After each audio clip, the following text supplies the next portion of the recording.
Over 3 years ago, just 27 British veterans of the great armies who fought in the First World War remained alive. They were aged from 102 to 107.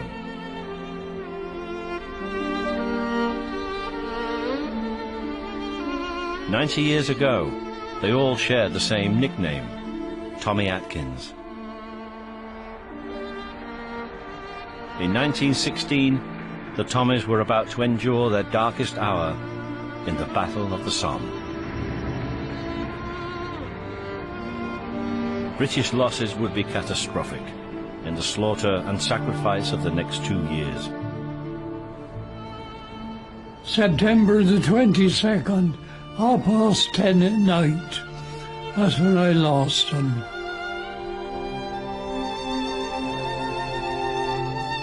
That's my Remembrance Day.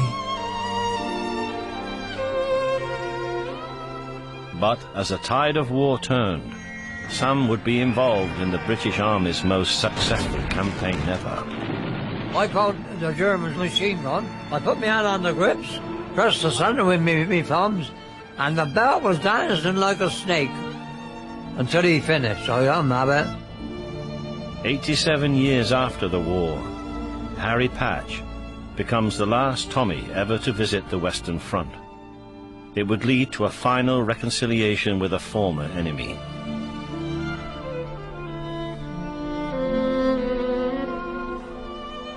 $5.5 million British soldiers fought in the First World War. Soon, the last of the Tommies will be gone forever.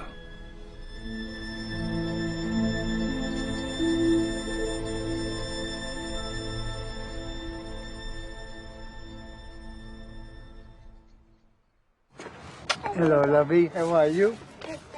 In March 2004, in Perth, Western Australia, the youngest of the British veterans of World War I reached his 103rd birthday. Tom, aren't you? No, I'm McLean.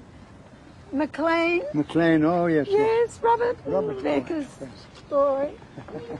I've got so many grandchildren, I forget half of them. Claude Schulz was celebrating with his children, some of his 11 grandchildren, and 22 great-grandchildren. Hello, my lovely. Oh, it's lovely to see you. How are you? You're looking fantastic. Claude. Well done. It's to you, darling. Happy birthday to you. Happy birthday to you. I'm getting spoiled. So you should. At 103. I never thought I'd have this sort of size family ever. One time I thought I'd never get married. Never find a wife anywhere. Now you're responsible for all of this. Now you're looking for the next one for the next 100 years. That's right. At the outbreak of the conflict, he tried to join the army, but was too young. He settled for the Navy.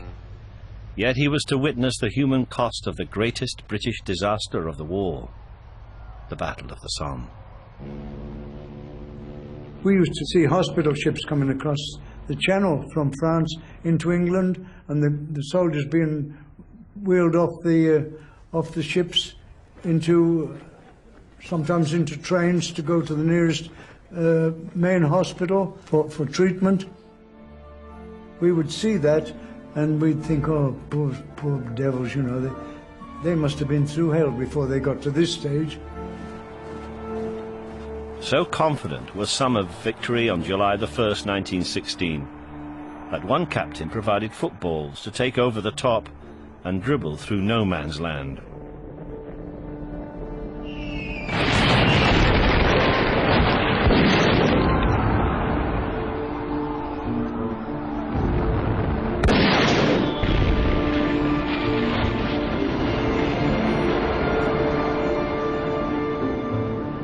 The Battle of the Somme led to catastrophic losses.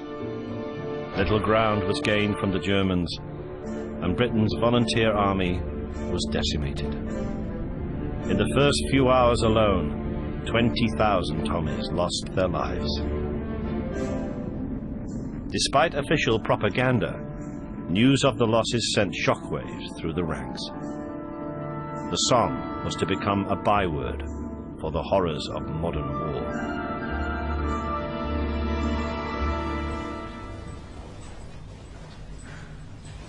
Harry Patch was one of the 2 million Tommy conscripts who swelled the ranks of Britain's depleted volunteer army after the battle.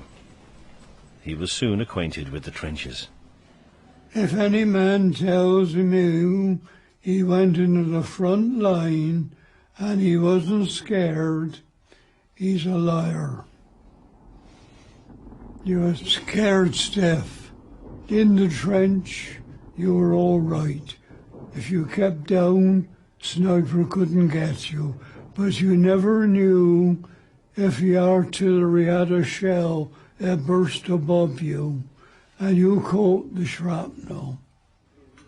In September 2004, aged 106, Harry was about to leave behind his 92-year-old girlfriend, Doris. I got no relatives of my own. My only companion. Shows her temper sometimes. Gotta let him know who's bossing you. If you're ready. He was embarking on one final pilgrimage to the Western Front, to lay the ghosts that had haunted him since the First World War. I got some bitter memories. That's the trouble. I can't forget it.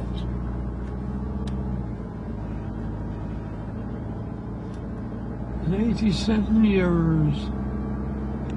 It's a long time. In 1917, Harry found himself in Belgium for the first time. He would soon take part in the next major summer offensive as a member of a machine gun team. I made friends with the Lewis gun team. There were 5 of us, and we were just like that, comrades. The team consisted of the gunner, his assistant who changed the magazines, and 3 others who carried ammunition and provided cover. Number 1, he was a Lance Corporal. He came from Henley-on-Thames. Now, I was a plumber. He was an electrician. Number 3 came from Truro. Number 4 and 5 came from Falmouth. One was a shoemaker, the other was a grocer. That was it. That was our team.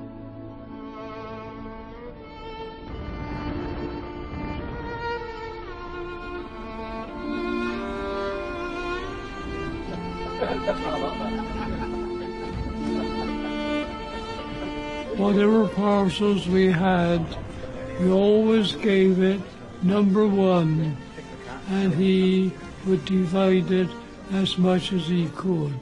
Now, I used to get a parcel from home. My mother knew a grocer pretty well. And in that parcel would be an ounce of Royal Seal tobacco. Now, number 3 was a pipe smoker, same as me. That ounce of tobacco was cut in half. He had half, I had half.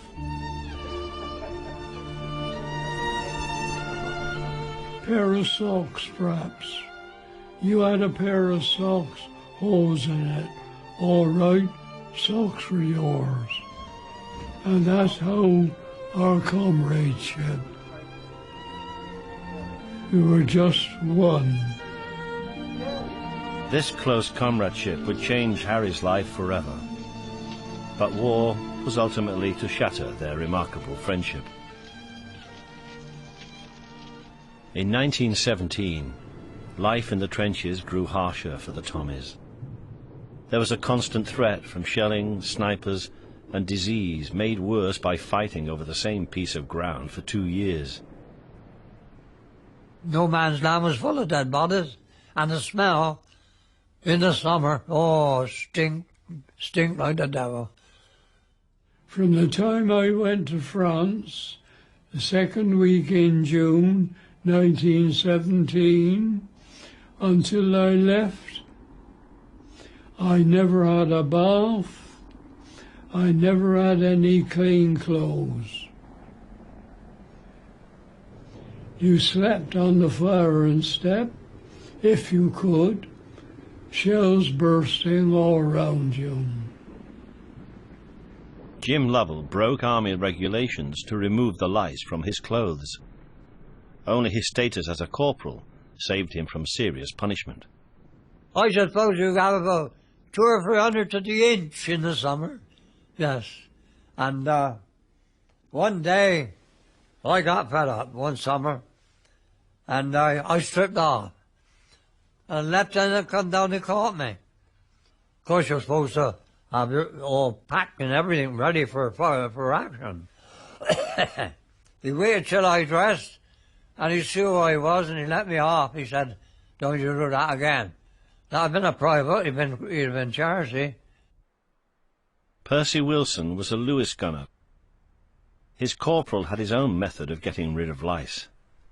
He'd be smoking his cigarettes and he'd pull these lice from under his arms and put them on the end of his cigarettes. That's another one good gone.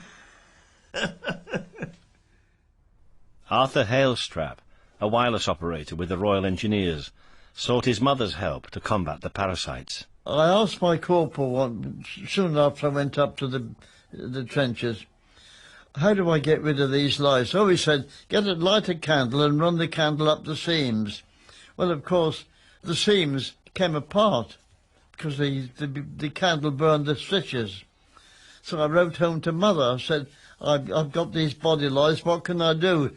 And she wrote back and said, you silly boy. She said, you've got some Lifebuoy soap, use that. For each lousy lice, he had his own particular bite and his own itch, and he'd drive you mad. Used to turn our vest inside out to get a little relief. And tomorrow you'll be just as lousy as you were today. While the lice preyed on the living, other creatures fed on the dead. Rats thrived on the corpses that littered no man's land. And you could feel the rats running up and down you know. It were awful. But you got that used to it when if you were that tired, you'd ignore them. But next morning, it was running with rats when you'd try and have a nap, you could feel them running across you, you know. Men were separated from their wives and sweethearts for months on end. More Tommies suffered from venereal disease than trenchfoot, as soldiers found comfort behind the lines. For some, the long separation from home would lead to greater tragedy. Yes, cheers, Niall. Yep.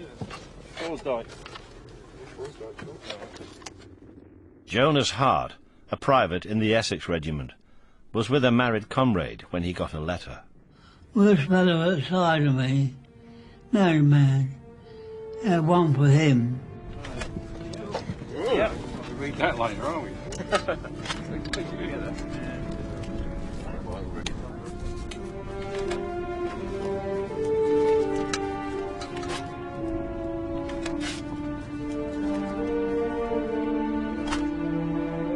Put his rifle at the side of the trench, and before anybody could stop him, he was over the top and walked out in the no man's land.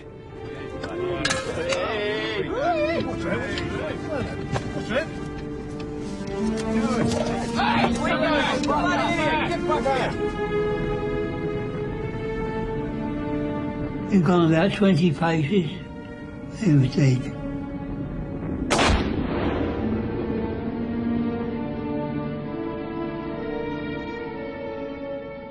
We all found out afterwards that was a Dear John letter saying she was living with another man. When they come home, she wants a passport. He committed suicide. What a lovely day, Harry. Beautiful. Respite from the horror of trench life came for many Tommies at Talbot House in the Belgian town of Poppering. Harry Patch first visited this oasis of relative peace in 1917. Good afternoon. Thank you. You could come in here, you could join in the activities, or you could get a book to read. If you got a book, the payment was your cap. And when you handed the book in, you got your cap back. That was it.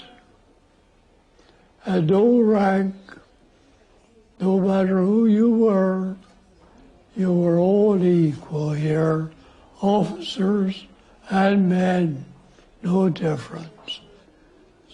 It was somewhere to come and try to forget it. You couldn't forget it. You were within the sound of the guns.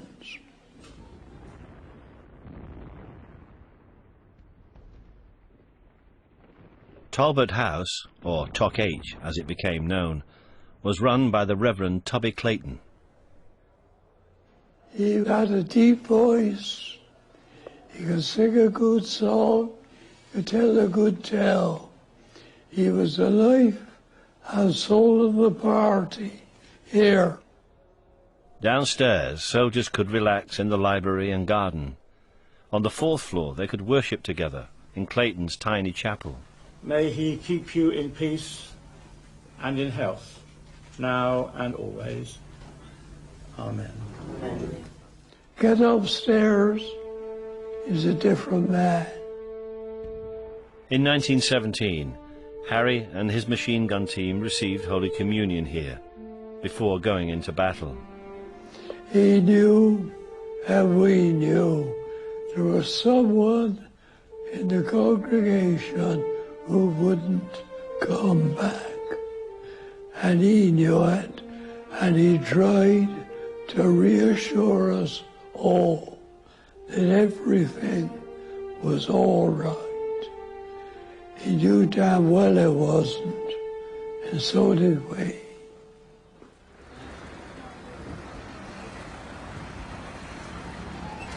Across the street from Toc H is a chocolate shop that existed during the war. Who did you want the chocolates for? Star Yeah. and Doris. Right. And do you think that'll be enough? I should think so. Good. If not, they'll have to come and get them. Has Doris got a sweet tooth? I don't know. I bet she has. She may not have any. There we are. Right. In the summer of 1917, Harry and his comrades didn't have much time for chocolate. Talk then was about where and when the next major offensive might be. And I think a nice cup of tea is waiting. Morecambe, Lancashire, 2004. Oh, that's my knee. Come on. Arthur Barraclough, aged 106, was still living at home with his wife, Mary. I can't see the door. Like Harry Patch, he was a member of a machine gun team. Right, turn left. Left. No. By the spring of 1917, he'd already gone over the top in an attempt to break through the German lines. No. Right, I'll take it straight. Will you help me stick up there? In April, he took part in an assault on enemy defences using the latest technology, tanks. We had 4 tanks on our front, and there was a platoon behind each tank. We were marching behind the tank, and when the tank come across the German line, these 2 lines, the platoons had to open out the German front line. It was quite a good idea. But the trouble was, there'd been a lot of rain at this time. Tanks had first been used in 1916, but there were too few to have had an impact. As numbers increased and mechanical problems were ironed out, they became more effective. But they still struggled in the mud of the Western Front. We had to got going behind the tanks before the tanks got stuck. But the tanks were that heavy, they just dug them into the sludge and stuck there. They couldn't get rid of them. In 1917, the Allies needed something else to provide a quick, decisive breakthrough. Secret Royal Navy reports were predicting British shipping losses might mean a collapse in Britain's war effort within 6 months. The solution was another summer offensive. The Battle of Passchendaele was to be the final great battle of attrition of World War I. Waiting to go over the top were Harry and his mates, well aware of what the Germans would do to a captured member of a feared Lewis gun team. If we'd been taken prisoners, you'd have been lined up and shot with your own gun. They witnessed a 10-day bombardment of enemy trenches. 3,000 guns and 4.25 million shells pulverized no man's land. On the 31st of July, the assault began. Then it began to rain. The heaviest summer rains for 30 years. Harry and his comrades were thrown into this maelstrom when they stormed the feared enemy stronghold of Pilkem Ridge. Then the Germans counterattacked.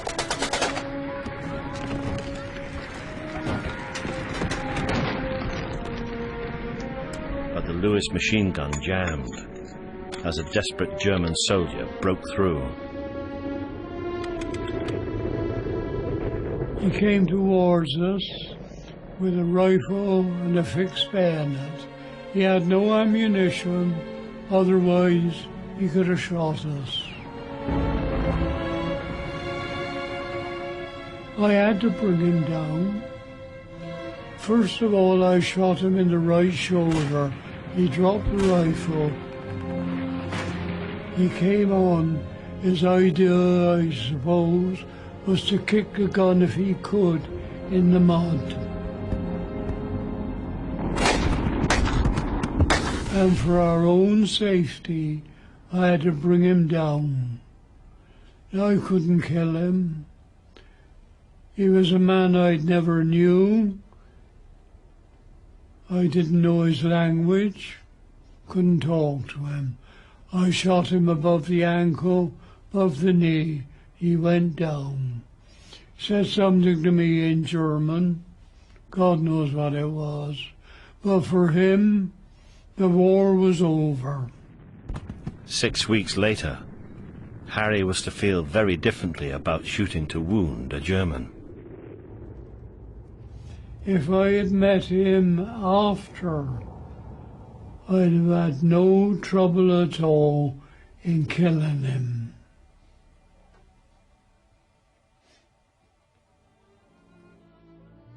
The event that led to this change of heart had a profound effect on Harry. 87 years on, he made it clear to travelling companion Nick Fear that he still wanted to avoid the place where it happened. Pilkem Ridge. No. I never want to see Pilkem again.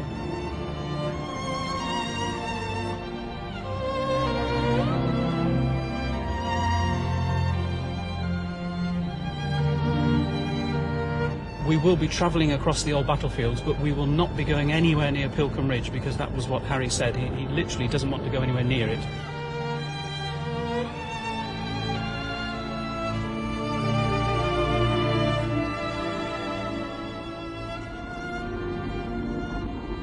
For Harry, two opposing trenches separated by no man's land were the limits of his war. Going for a fly? Yes. Good. When was the last time you... Claude Schulz was part of the wider conflict on land, sea and air that stretched over 4 continents. In 2004, he was about to receive one of his 103rd birthday presents. Got there. And where I go? I've got hearing aids in both ears, so watch it a little bit. Oh, be careful on those. Yep.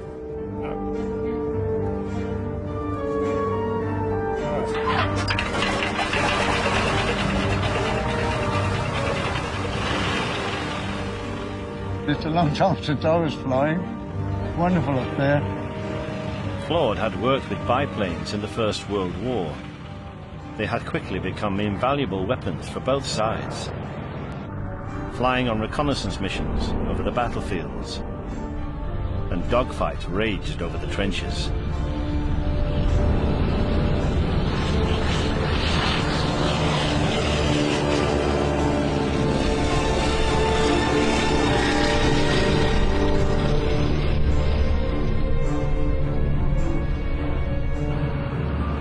A new threat had brought war to millions of civilians for the first time. German airships were now targeting Britain's cities. Innocent people died, never mind about the soldiers and sailors who died. Bloody German Zeppelins coming over, dropping bombs over London and places like that. We hated the Zeppelins. Claude's battleship was part of the response to this menace in the skies. Seaplane bombers were used to knock out the Zeppelin threat. His job was to winch them into the water. I was in the Revenge. We took a ship full of seaplanes into Germany in World War I, and they raided the Zeppelin sheds on the island of Borkum, I think it was, where these German Zeppelins had been built. And they blew the place up, these seaplanes, because we didn't have any aircraft carriers where they could land on or fly off then.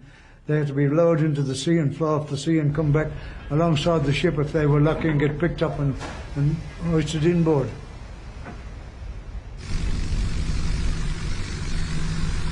The raids on the Zeppelin sheds were only partly successful. British cities were bombed until the last year of the war.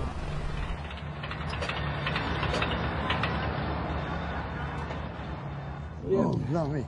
Long way down. Okay. Well, I'm on terra firma. Almost. The more terror, the less bloody firmer. Or the more firmer, the less terror, I should say. Lovely.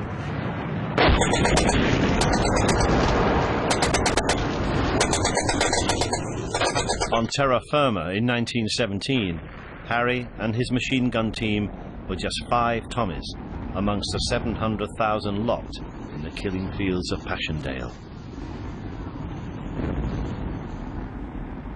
By the middle of September, the British were making slow progress through the mud of Flanders. But Harry's ordeal was about to come to a terrible end. The night we caught it, we had taken the German front line, the German support line. We had to cross what was the old no man's land, and it was crossing there. A rocket burst amongst us.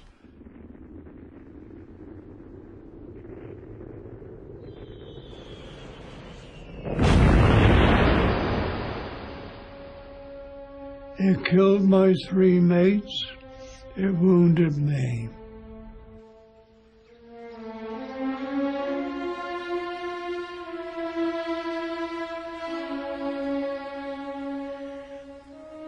All I can remember was a flash.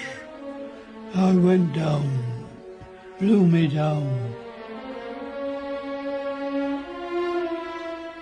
September the 22nd, 10:30 at night. That's when I lost him.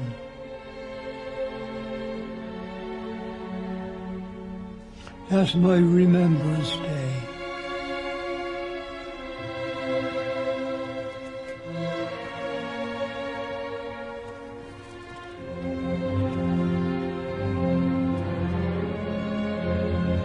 Tyne Cot is the largest British war cemetery in the world. It contains nearly 12,000 graves, many of Tommies from the Battle of Passchendaele. 8,000 of them are unknown soldiers.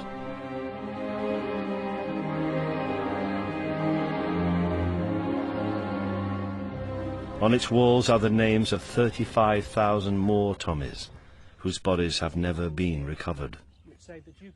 And amongst them, Harry is convinced, are his 3 lost comrades. It's painful. I got 3 mates buried somewhere. I don't know where. It's too many. When you look at it, why did they die? Look at them. Why? All of them dead. No.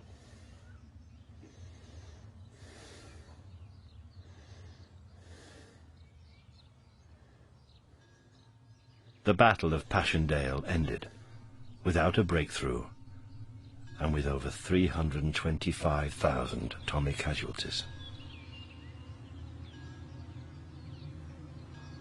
Yet, despite the trauma, the Tommies did not crack.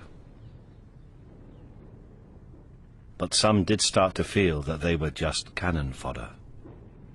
Alfred Finnegan, in 2004, aged 108, remembered this disillusionment with the top brass in Siegfried Sassoon's poem The General. It was written after another costly British offensive, the Battle of Arras.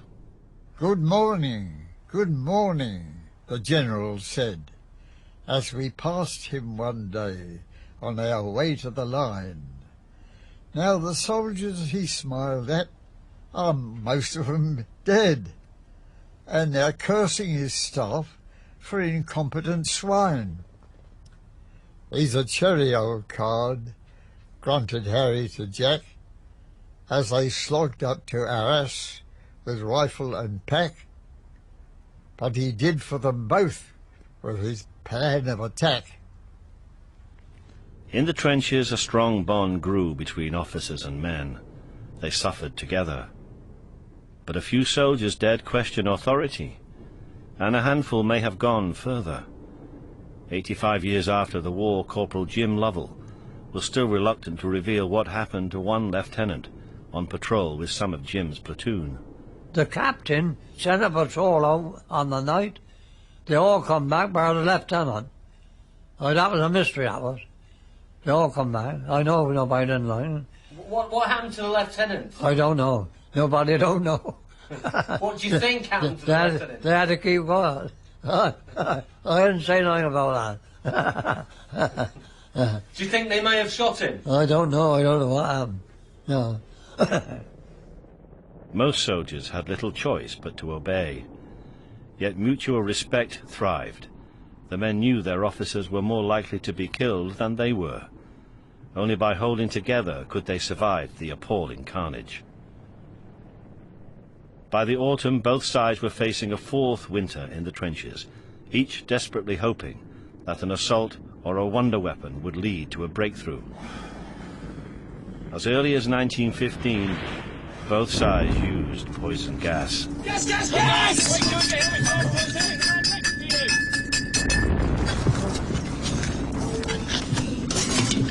Arthur Barrowclough found himself the victim of a gas attack, with only a crude mask for protection. There were terrible things to wear.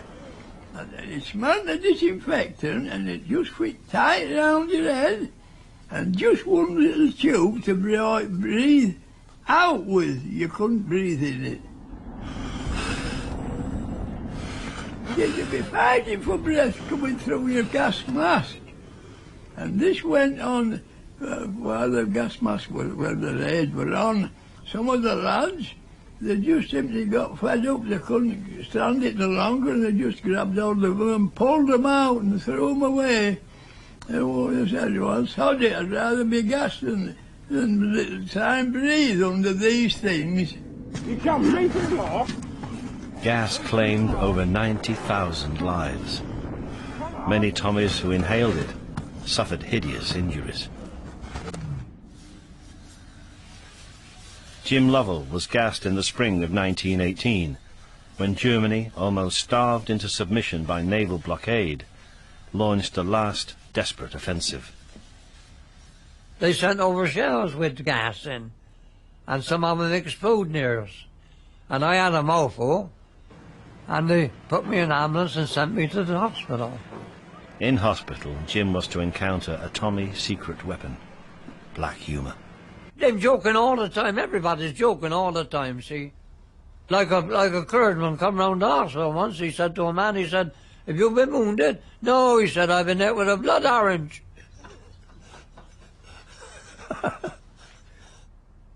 Jim himself was to become the butt of a cruel joke. I was 3 days, and the bed was full of lice, and the doctor came, he said, round his round, he said, "How are you feeling, Corporal?" I said, "Not too bad, sir." He said, "What division do you belong to?" I said, "18th. He said, "Would you like to go to the seaside?" I said, "Yes, sir." He said, "Get yourself ready." He said, "Ambulance will be going in about half an hour." Well, when he said the ambulance, I thought it was genuine, see. Jim thought he was in for a treat, but quickly realised the terrible truth. So there's 12 of us. 6 of us got in each little Dennis. We was riding for about 3/4 of an hour, and it was getting bumpy. They stopped, they pulled the sheet up, we was up behind the line. This was no holiday. Jim had been tricked back to the front, a measure born out of desperation. The Allies were launching their counter-offensive, the Big Push, and they needed all the available Tommies they could get. The day we had to go up the line to start the Big Push, General Rawlinson got on a platform and he said, "We're going to start the push," he said, "to finish the war." On August the 8th, the Big Push began. Oh, that was a battle, that was. Early in the morning till late at night. And we was up against the German guards. They was the best soldiers they had. Best soldiers. We couldn't go a couple of inches at a time or a couple of feet at a time. And they was popping our chaps off. You couldn't show yourself. No. Jim put an abandoned German machine gun to good use. And I turned it round and kept my head down and I pressed the, oh, that was a lovely sound that was. I put my hand on the grips, pressed the centre with me thumbs, and the belt was dancing like a snake until he finished. I don't have it. Well, I might have hit somebody, I don't know all, because I had my head down, see, like that. Oh, lovely thing. Lovely. Arthur Hailstrap was about to go over the top with his team of wireless operators, but one of them refused to budge. He had shell shock, and he was useless on the floor of the trench, and we had the order to go over the top. The corporal looked at me and said, "Well," he said, "we can't do much about him, so we'd better get on with the job." More than 300 Tommies were executed during World War I for cowardice and desertion, even though many of them may have been suffering from shell shock. But this Tommy was lucky. He didn't remember a thing about it, and we never mentioned it to him, and the corporal didn't mention it to anyone, and he didn't remember anything. So I had much admired that corporal because he could have reported him, and he didn't. Tommies like Arthur and Jim Lovell were taking part in perhaps the most successful campaign the British Army has ever undertaken. In 100 days, this by now highly professional force swept the Germans before it. By October, the Hindenburg Line, Germany's last fortified defence, was breached. It looked like the war would soon be over.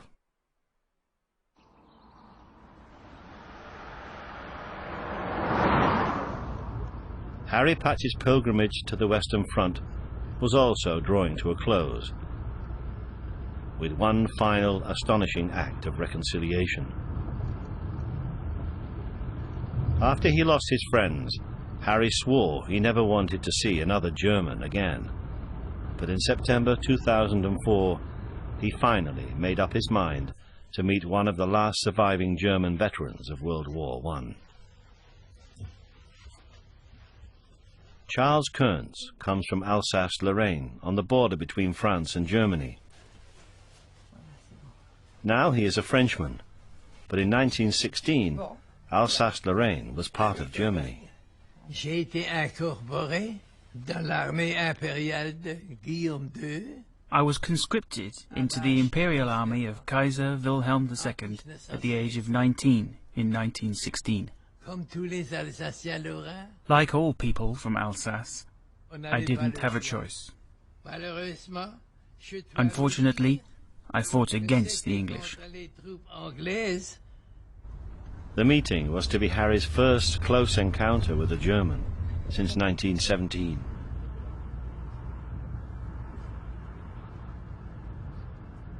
The date had a special significance too. It was September the 22nd, 87 years to the day that his friends were killed by German artillery fire. It's the anniversary when I lost him. And this is the last time I shall ever come to Belgium. I made up my mind on that.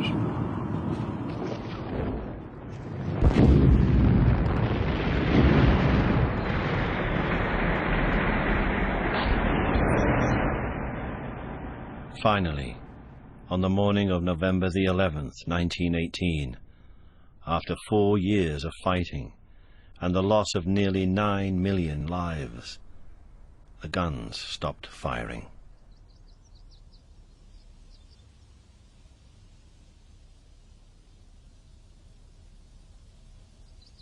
The silence was, I can only describe it as terrible. Everything dropped away from me. I thought, now what do I do now? There's no objective, there's nothing in front of us. I've just got to wait. And there was an absolute silence. That was indescribable, really. When you have everything you'd been working for years suddenly disappear.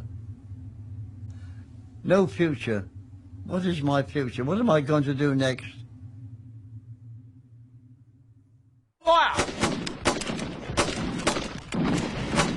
In a training camp on the Isle of Wight, Harry Patch, having recovered from his wounds, was preparing to return to the front with some target practice. There was some rumour that the armistice would be signed, and they said, if it is signed, we'll send a rocket up. Well, we watched. We saw the rocket go up.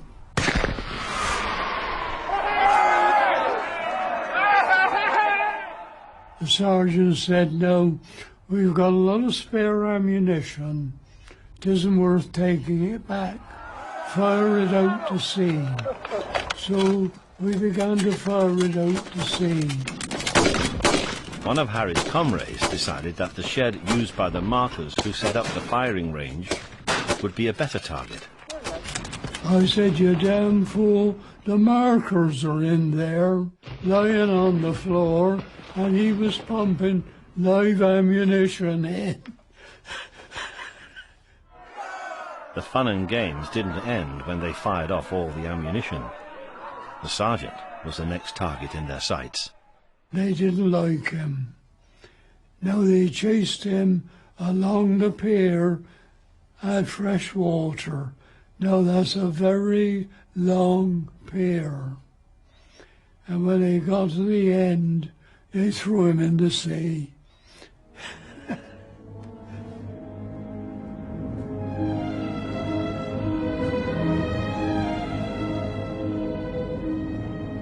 I didn't have to go back to those damn lousy trenches.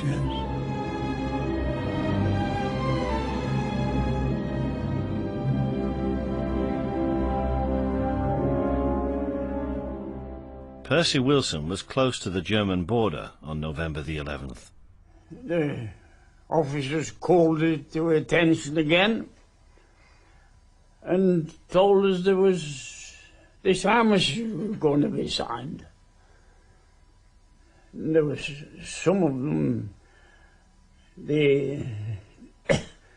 well, there was 2 or 3 round where I was. And one of them, he opened his mouth, he says, "We don't want a bloody armistice." He says, "We want to get over that border," he said, "and we'll just show them what the war's been like." And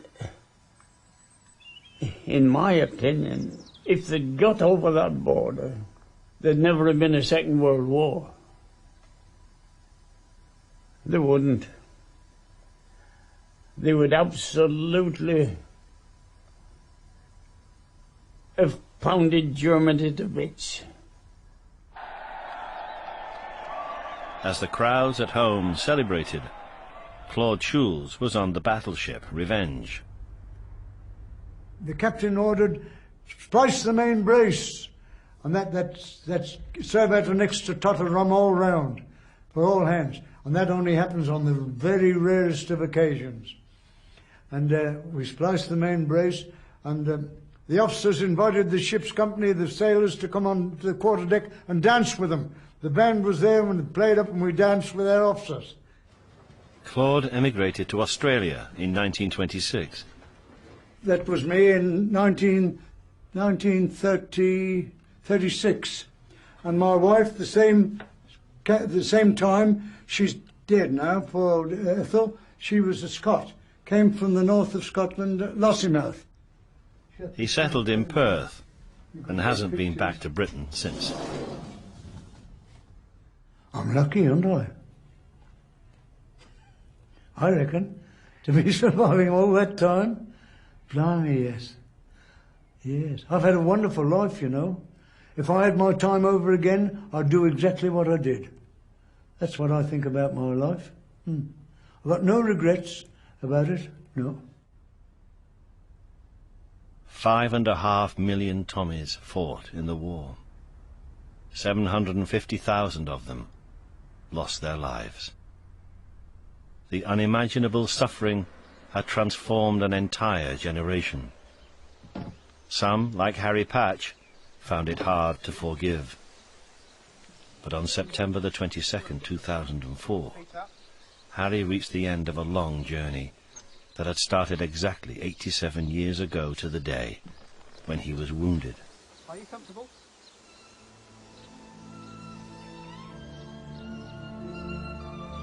Harry had been hit by a shell. He was about to meet Charles Kuntz, a German artilleryman, who'd fired onto Harry's sector close to where they were now meeting. To Mr. Kuntz, Monsieur Patch. It's lovely to meet him. He doesn't know it, but it's 87 years today that I was wounded at Pilgrim. I hope you won't mind me asking this question, but if it was Mr. Kuntz who fired the shell, would you hold it against him today? No, not today, no. Oui, c'est moi qui l'a tiré d'obus, hein. If he fired any shells, he never knew on whom. The most important thing is don't go to war. Settle it over the table. That's how first 2 wars were settled, by negotiation over the table. Why should they do it after so many lives have been lost? Exactement, exactement. Tout à fait. Ouais. C'est comme ça. Aujourd'hui, nous sommes tous des amis. Charles says that now that we're friends, we have to remain friends, and we have to forget the past fightings and just concentrate on our friendship. Bravo, Harry, bravo. Alors, excusez-moi, Come on, take the photos.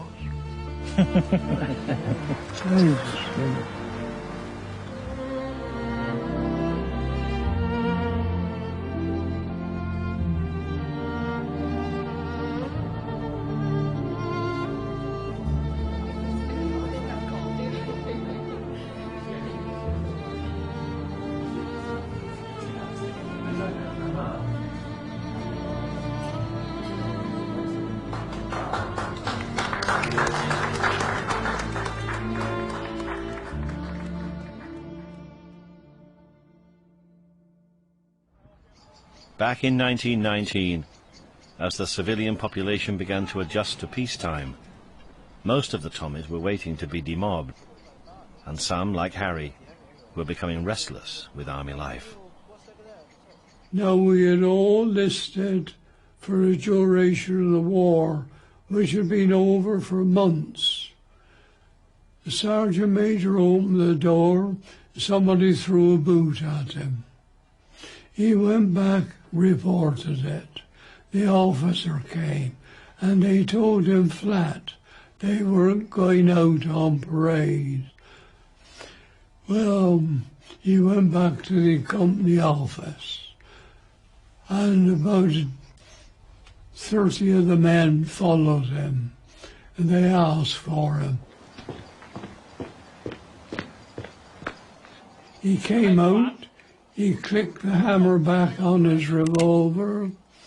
He said, the first man who says he's not going on parade is I'll shoot him. And no sooner he said that, than back went 30 bolts. And somebody shouted, now shoot you bugger if you like. He disappeared. We were all run up for a mutiny. The mutiny charges were eventually dropped, and Harry was demobbed in 1919. Many returning soldiers were to discover life had gone on without them. One Tommy, after 4 years in a German prisoner of war camp, came home to propose to Arthur Hale-Strap's sister. He got a bitter shock. The young man who became fond of my sister met her at a dance, I think, and they became very great friends, and she became very attached to him. He was a well-educated young man. Well, when he went overseas, we searched the newspapers every morning when the casualty lists were published. They were published for the first few months, or perhaps a bit longer. And we never found his name. So, when the war finished, not having heard from him, we assumed that he was dead. I've been in a prisoner of war camp for the last 4 years. It was the practice in those days for men to ask their sweethearts' fathers if they could marry. Well, I don't know how to tell you this. And, of course, my father told him that she was already married and it would be best not to contact her. I'm sorry. It was decided not to tell her. I think he went to Australia. He didn't stay in the country.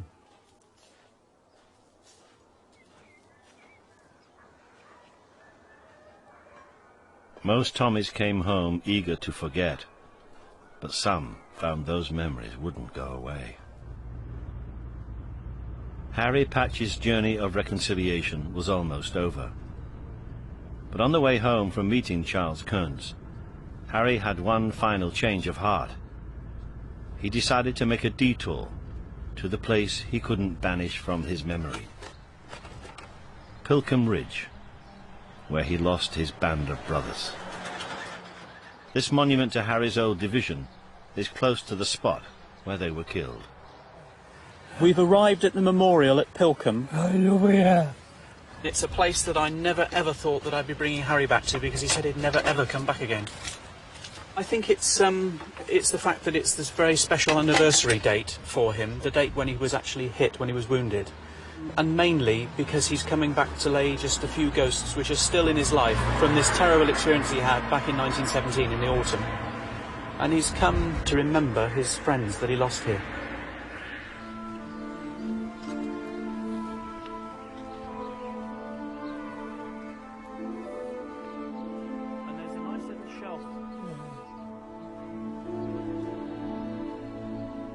Harry hadn't talked about his war experience until he was 100. He'd never wanted to meet a German again. But at last he could find peace with his old friends.